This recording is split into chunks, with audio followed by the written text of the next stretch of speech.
Hello everyone, स्वागत छ हजुरहरूलाई मेरो भिडियोमा।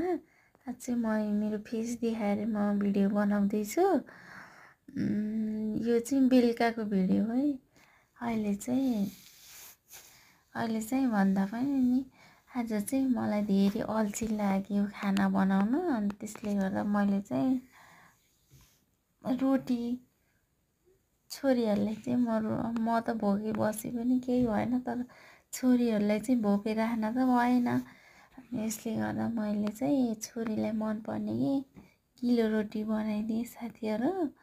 अनि छोरीलाई गिलो रोटी बनाइदिएको। मेरो छोरीले चाहिँ उता हेर्न सक्नुहुन्छ, उता बसेर यहाँ आफै कि मजाले खाँदैछिन् कि हेर्नु न। यिनी अहिले चाहिँ 29 मन्थकी भइन् कि, तर भए पनि यिनलाई खाऊ है भनेर गरेपछि आफै कति मजाले खान्छन् कि। ल हेर्नु न है। अनि यतै बन्दैछ रोटी। उता मेरो सानो बेबीले खाँदैछिन्, यता रोटी पाक्दैछ। अनि यहाँ हेर्नु पिठो, यो चाहिँ दुध हो। अनि मेरो ठुलो बेबी चाहिँ उता हिँड कि हेर्नु न, छुट्टा छुट्टी सँगै हुने भने त लड्छन् कि।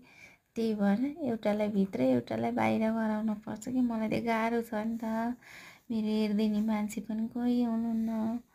अनि यहाँ हेर्नु, छोरीले दुध पोख्दै खाइछन्। अनिखेरि यहाँ ठुलो छोरी, यो चाहिँ मेरो ठुलो छोरी हो कि साथीहरू। ल यो मेरो घरको भ्यू हेर्न सक्नुहुन्छ।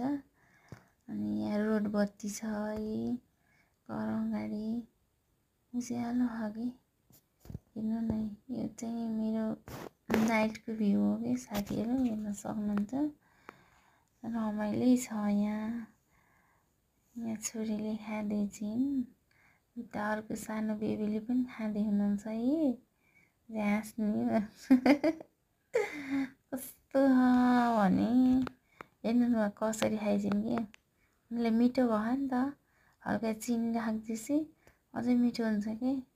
त म हेर्नु त अचार खाने, मह खाने, के खाने। अनि त्यसले गर्दा म यस्तो भयो कि। हेर्नु त कति मजाले खान्छन्।